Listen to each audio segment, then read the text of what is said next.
Today I'll be talking about Life of Pi by Jan Martel. And I know what you're thinking. Pi? But that's not the pie that I'm talking about. I'm talking about the book about the life of Paseen Molitar Patel. He lives in Pondicherry with his family. When his dad decides to move them to Canada, they pack up their zoo of animals and get on a boat. On their way over, an accident happens, and the boat sinks. Pi, luckily, ends up in a lifeboat. But the only downfall is he's with a giant Bengal tiger, Richard Parker, and a couple of other animals. Richard Parker eats the other animals, and they are left to survive with their first aid kit and their limited supply of food and water. When they make it back to land, some interviewers come and they don't believe his story. So he tells a new one, replacing the animals with people, leaving us wondering what truly happened on the boat. One motif in the story is food and water. Pi constantly struggles to keep Richard Parker and himself from becoming dehydrated.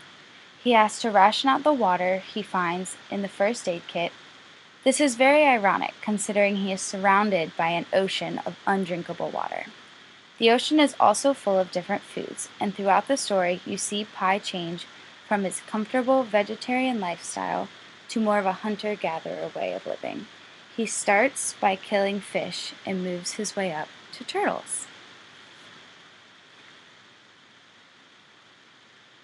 In the book, the color orange comes up quite a few times. When talking about Richard Parker, the whistle the sailors give him, and the life buoy. They symbolize hope. In the end of the story, Pi says he couldn't have survived without Richard Parker to keep him from going insane. He blows the whistle every time he thinks there is someone nearby to save him, and the buoy keeps him afloat and away from Richard Parker so he doesn't get eaten. Also, the orangutan's name is Orange Juice, and in the second story that he tells the interviewers, Orange Juice is his mother, who symbolizes the emotional support he needs so that he can have hope, and hope for the best and try to survive. A theme for this novel would be that we can use storytelling as a method of coping. In Pi's second story, we realize how gruesome his actual trip may have been, and that using animals would help him to understand his situation and not get caught up in emotions so that he could try to survive.